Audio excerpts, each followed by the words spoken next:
Ads లేకుండా latest episode చూడండి. శివాని వచ్చింది. శివాని, త్రిశూల్ ఇంతసేపు అయినా లేవలేదా? లేపాల్సింది కదా. అతను రూమ్లో అయితే లేడు.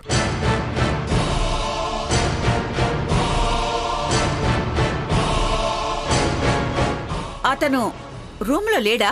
వాడెక్కడికి వెళ్ళాడు? పొద్దునుంచి నాకు కనిపించలేదు. వాడెంతసేపైనా లేవలేదేంటా అని మేము అనుకున్నాము. వాడెక్కడికెళ్ళాడు? అది బామ్మ, నాకు తెలీదు. ఇక్కడే ఎక్కడో ఉన్నాడు అనుకుంటాను. అంటే పాత రామాయణం కంటిన్యూవా?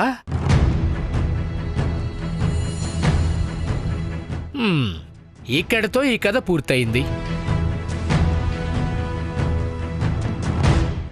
రాత్రి రూమ్లోనే ఉన్నాడు కదా? అవును, రూమ్లోనే ఉన్నాడు. మరి పొద్దున్నే ఎక్కడికి వెళ్ళుంటాడు?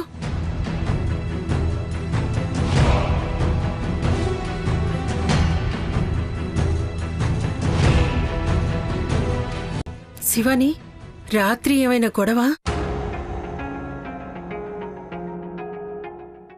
లేదు, అయ్యుండదులే.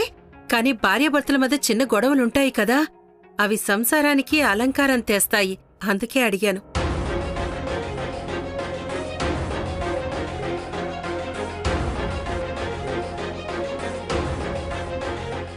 శివాని, మాట్లాడుకు నువ్వు.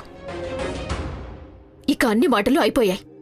నాకు నీ మొహం చూడటానికి కూడా ఇష్టం అనిపించడం లేదు. వెళ్ళిక్కడి నుంచి.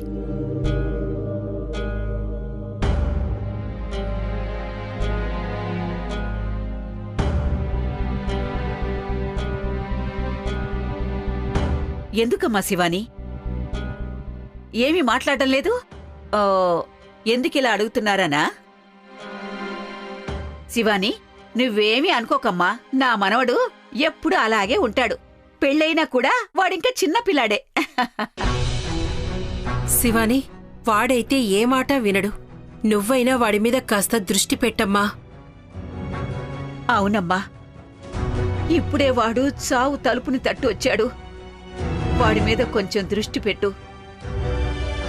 నీ భర్తని బాగా చూసుకోమ్మా. కొన్ని సందర్భాలలో భర్త తప్పు చేస్తూ ఉంటాడు.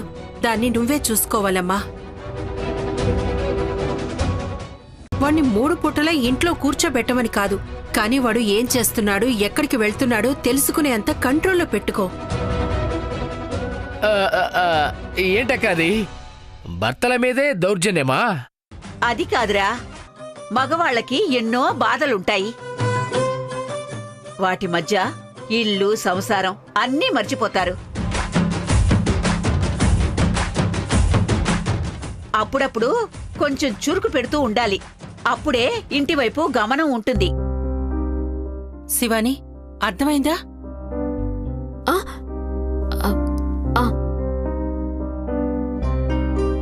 ఇక నుంచి నువ్వే నా కొడుకుని కాస్త జాగ్రత్తగా చూసుకోవాలమ్మా. వాడొస్తాడు. మనం టిఫిన్ చేద్దాం పదండి.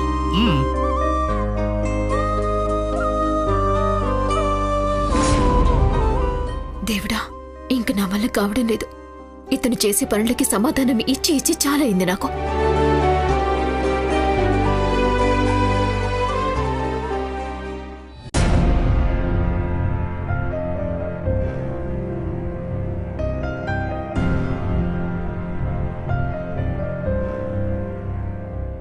త్రిశూల్ నీ మీద నాకు చాలా మంచి అభిప్రాయం ఉంది.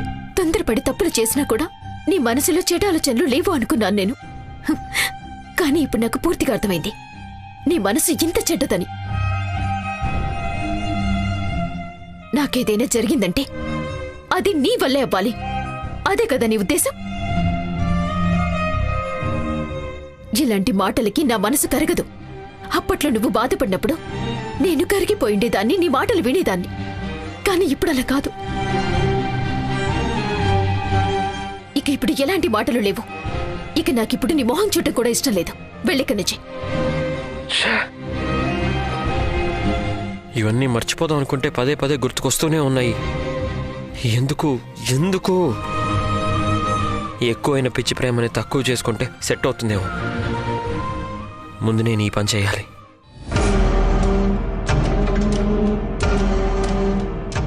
ఆదిశేషుడు ఒక్కడే ఉన్నాడు. అంటే జంట నుంచి వేరే ఒంటరి బ్రతుకు మొదలు పెట్టాడేమో అనిపిస్తోంది. ఇదే సరైన సమయం. ఒంటరిగా ఉన్న ఆదిశేషుణ్ణి నా వశంలోకి తెచ్చుకోవాలి.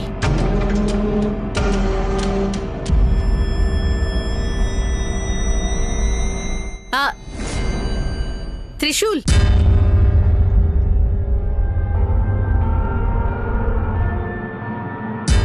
నువ్వేంటి ఇక్కడ? ఆ ప్రశ్న నేను మిమ్మల్ని అడగాలి. నేనంటే ఒంటరి. నాకు మనసు బాగోకపోతే ఇలా ఒంటరిగా బయటే తిరుగుతూ ఉంటాను. కానీ మీరేంటిక్కడ? నేను మీలాగే. అర్థం కాలేదు నాకు. శివాని రాలేదా? ఎక్కడుంది తను? ఇక్కడే ఉంది. కనిపించడం లేదే. ఇక్కడే ఉంది అంటే నా ఆలోచనల్లో ఉంది అని. మీరు అసలు అర్థం కాకుండా మాట్లాడుతున్నారు. జరిగిన సంఘటనలు అలా మాట్లాడిస్తున్నాయి. అలాంటిది ఏం జరిగింది అసలు? ఏం లేదులే, వదిలే. ఇతను ఎందుకు ఇలా చేస్తున్నాడు? అసలు శివాని పేరు తీయొద్దంటున్నాడే. ఇప్పుడు దాని గురించే ఆలోచిస్తున్నాడు. విషయం ఏంటో తెలుసుకోవాలి. త్రిశూల్, ఏమైందో చెప్పు నాకు. మేడం, మీకు దానివల్ల ఏం ఉపయోగం లేదు. నా బాధ నన్ను పడనివ్వండి. నా ప్రయోజనం కోసం కాదు. మీ మనసులో బాధని చెప్పుకుంటే మీ మనసు కుదుట పడుతుంది కదా అని. నేనేదైనా మీకు మంచి సలహా ఇచ్చినా అది మీకు ఉపయోగపడుతుందేమో కదా. చెప్పండి, ఏమైంది? మొత్తానికి నువ్వు విషయం తెలుసుకోకుండా అసలు వదిలిపెట్టావు అనుకుంటా కదా. సరే, చెప్తాను. నీకు తెలుసనే అనుకుంటున్నాను నేను శివానిని ఎంతలా ప్రేమిస్తున్నాను అనే విషయం.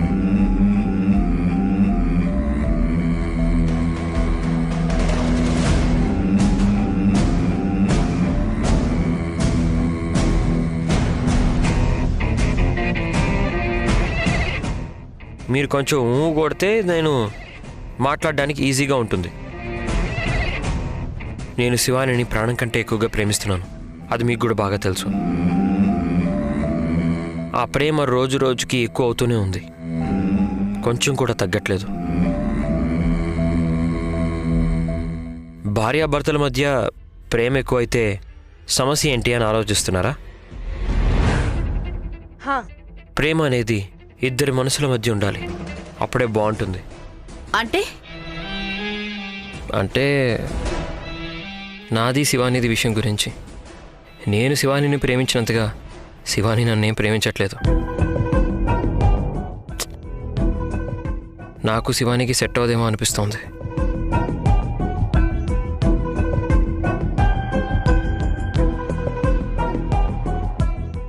అయితే ఇప్పుడు ఏం చేయాలనుకుంటున్నారు మీరు? తెలీదు. చెప్పండి. ఏదో ఒక నిర్ణయం తీసుకునే ఉంటారు కదా. చెప్పండి. మీ బుర్రలో ఇంకా అదే ప్రశ్న తిరుగుతోంది కదా. చెప్తాను. ప్రపంచంలో మనల్ని ఎవరైనా ప్రేమించని, కానీ మనం ఎవరినైనా ఇష్టపడితే వారినే మనం ప్రేమిస్తాం. అదే నిజమైన ప్రేమ కూడా.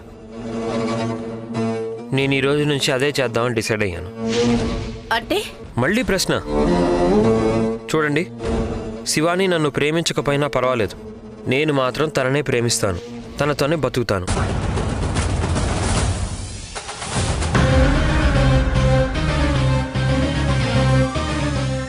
నా నిర్ణయం సరైందే కదా.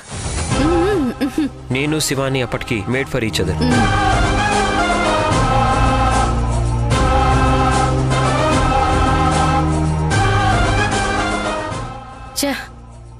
ఆదిశేషుడు మళ్ళీ మనసు మార్చుకున్నాడా? ఆ శివాని తనకి ఏం మందు పెట్టిందో. ఇక నేను ఇలాగే ఊరుకుంటే అస్సలు లాభం లేదు. నా శక్తికి పని చెప్పాల్సిందే. ఆదిశేషు, నేను దక్కించుకొని తీరుతాను. చూస్తూ ఉండు.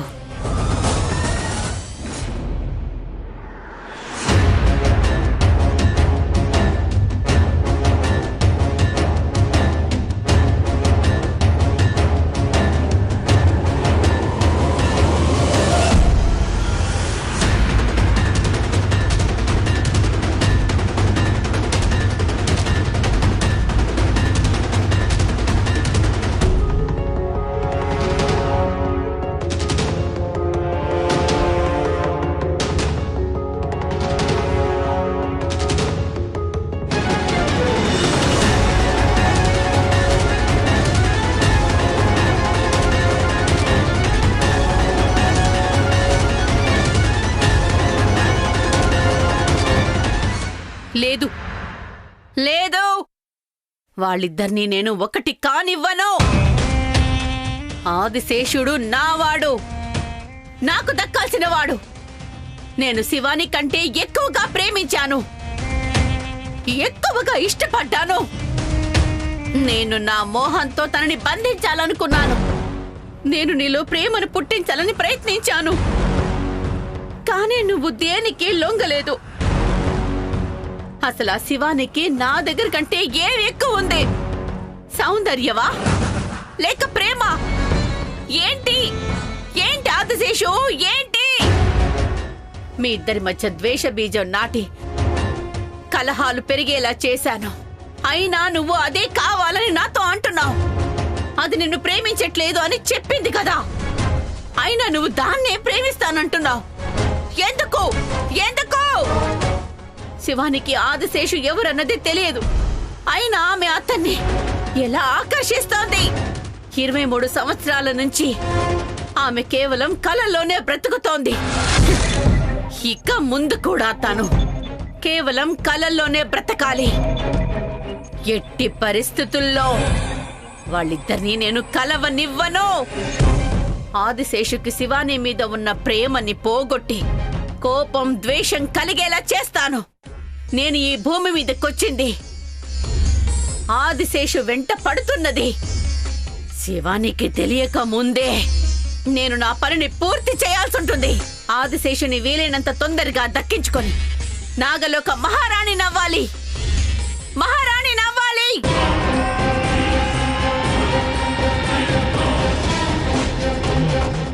శివానితో పోరాటం చేద్దామంటే ఆ పోరాటంలో త్రిశూల్కి నా నిజ స్వరూపం తెలుస్తుంది.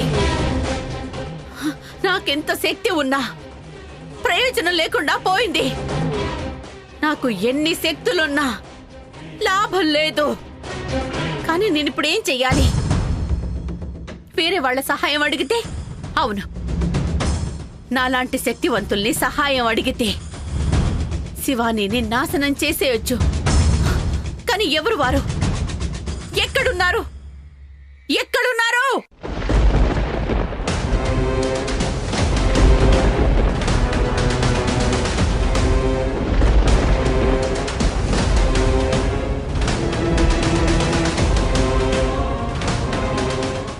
లేదు, ఇందుకు తపస్సుతోనే సమాధానం దొరుకుతుంది. వెంటనే తపస్సు చెయ్యాలి.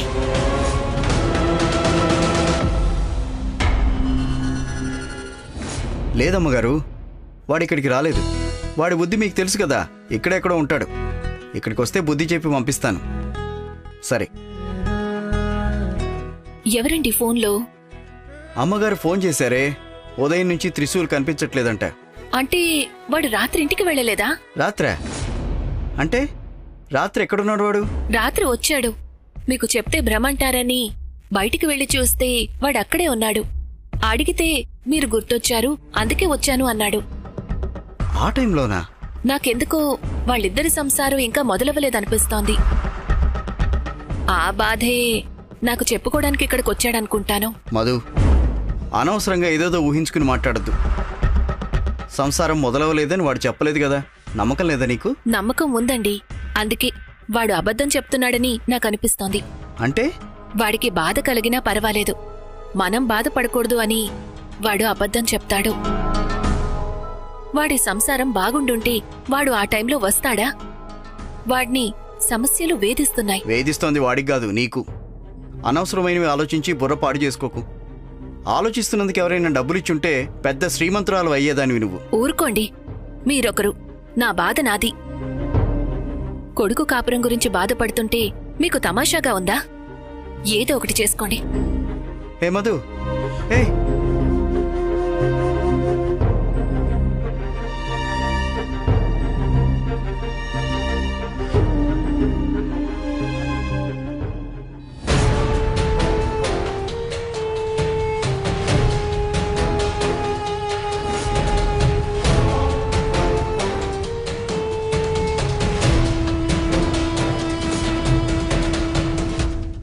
చా, వీళ్ళెవరూ శివానీని ఎదుర్కోలేరు. వేరే ఎవరినైనా చూడాలి.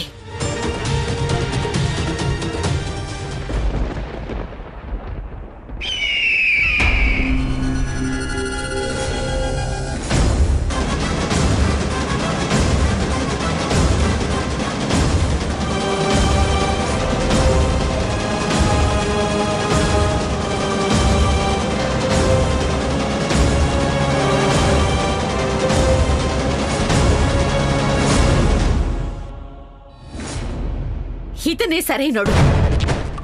శివానీని ఎదుర్కోవడానికి ఇతనే సమర్థుడు. ఎక్కడున్నాడు ఇతను? ఇతన్ని రప్పించాలి. శత్రువుకి శత్రువు మనకు మిత్రుడు.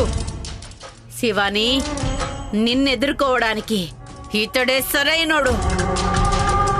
ఇప్పటి నుండి నీ వినాశనం మొదలవబోతోంది.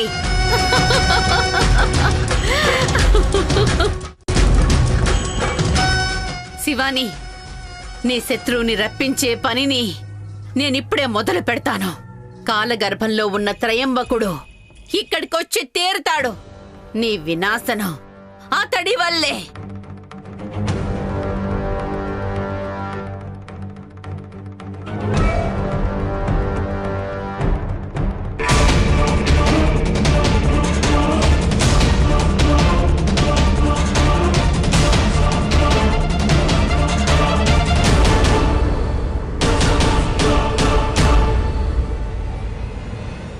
సాధ్యం కాదు. ఇతన్ని రప్పించడానికి ఇంకా శక్తి సామర్థ్యాలు కావాలి. ముందు శక్తులను ఆహ్వానించాలి, శక్తులను సంగ్రహించాలి. సంగ్రహించిన శక్తులన్నింటినీ అతన్ని రప్పించడానికి పంపించాలి.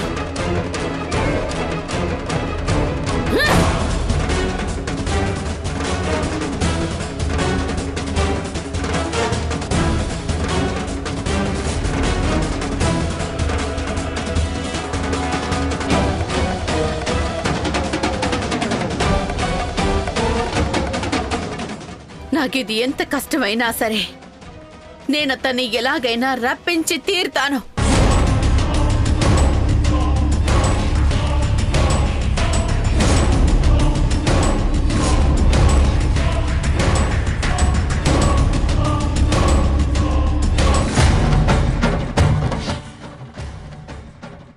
వెళ్ళు, వెళ్ళు. ఆ కాల గర్భంలో ఉన్నటువంటి త్రయంబకుణ్ణి నిద్ర లేపి ఇక్కడికి తీసుకురా. వెళ్ళు, వెళ్ళు.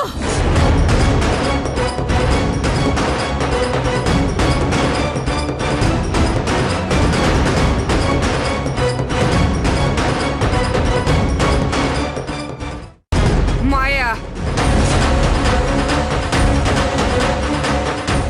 నువ్వు తప్పు చేస్తున్నావు. అతన్ని బంధించింది నేను.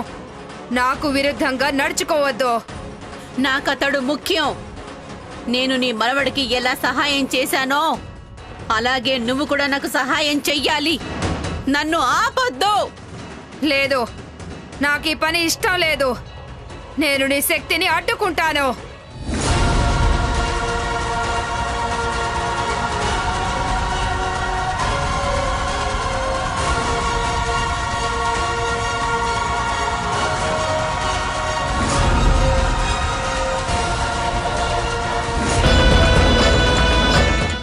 వెళ్ళు. ఇక తను నిన్ను ఆపడం సాధ్యం కాని పని. కాలగర్భంలో ప్రవేశించు.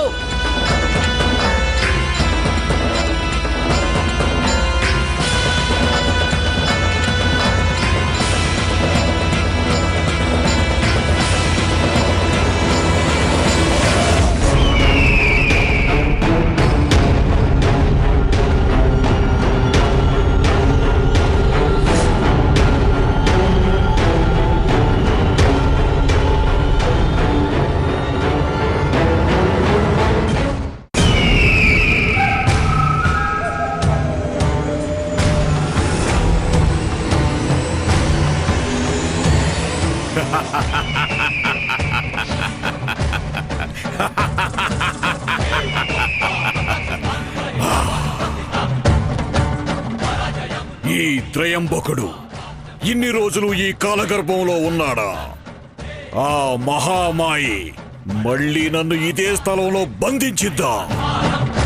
నన్ను పదే పదే హింసిస్తున్న మహామాయిని ఊరికి వదిలిపెట్టకూడదు. ముందు నా శక్తులన్నీ నాలోనే ఉన్నాయా అని నేను తెలుసుకోవాలి.